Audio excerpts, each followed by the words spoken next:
থানায় ফোন কৰুন।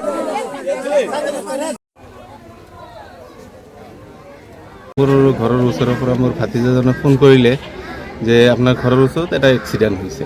তাৰপিছত মই দৌৰা দৌৰিকৈ আহিলোঁ, মোটামুটি 10:40-45 আহি পালোঁ।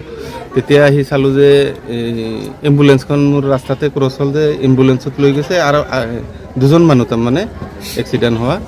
তো এজনক মানে ফাৰ্ষ্টতে এখন ৱাগনাৰ গাড়ীত লৈ গৈছে আৰু এজন লাষ্টত এম্বুলেঞ্চে লৈ গৈছে। আহি মই চালোঁ যে তাতে পুলিচ চুলিচ চব জমা হৈ আছে। তাৰপিছত আপোনাৰ এনফিল্ড গাড়ী এখন আছিলে, তেখেতৰ যিখন চলাইছিলে, সেই গাড়ীখনত থানাত লৈ গ'ল। তাৰপিছত এনে ৰাইজৰ মুখৰ পৰা আমি শুনা পালোঁ যে তাতে আহি তাৰমানে মোৰ ঘৰৰ একদম লাষ্ট সীমাতে তাতে আহি মানে বুলেৰো পিকআপ আছিলে বগা, সেইটো দি খুন্দা দিছে। খুন্দা দিয়াৰ পিছত পৰি যোৱাৰ পিছত তাৰমানে বাকীখিনি আৰু তাৰমানে মানুহ নাছিল, ক'ব নোৱাৰিলে। কিন্তু বৰ্তমান যিটো পোষ্টমৰ্টমৰ পিছত আমি যে চালোঁ লাষ্টটো, কিন্তু মাথাত বহুত জখম আছে, যে কোনো বস্তু দি সানিছে।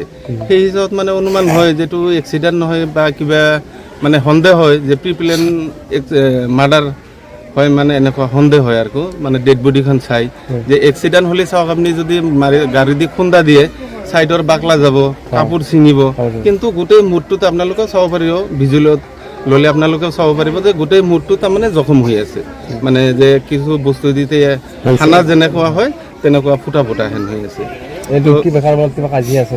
তো সেইটো আচলতে স্পষ্ট মই নাজানো, কিবা মাটি বাৰী কিবা থাকিব পাৰে, সেইটো মই মানে কমপ্লিট ভালদৰে ক'ব নোৱাৰিম, যিহেতু মোৰ পৰা অলপ ডিষ্টেঞ্চ, যদিও মোৰ সম্পৰ্কীয়, কিন্তু এনে জানো যে কিবা মাটি বাৰী লৈ তেওঁলোকৰ কাজিয়া চলে মাজে মাজে, কিন্তু ভিতৰত কি আছে সেইটো মানে মই ক্লিয়াৰ একচুৱেলি ক'ব নোৱাৰিম।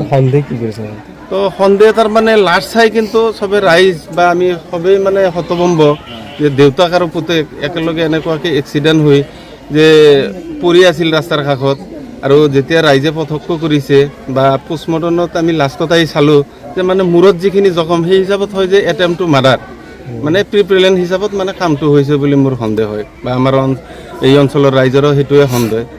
গতিকে মই প্ৰশাসনক অনুৰোধ জনাম আপোনালোকৰ জৰিয়তে যে এইটোৰ উচিত তদন্ত হ'ব লাগে আৰু দোষীক অতি সোনকালে মানে কৰায়ত্ব কৰি ৰাইজৰ আগত মুখা খুলি দিব লাগে। এইখনে আমাৰ ৰাইজৰ তৰফৰ পৰা আপোনালোকৰ জৰিয়তে প্ৰশাসনক আমি অনুৰোধ জনাইছোঁ।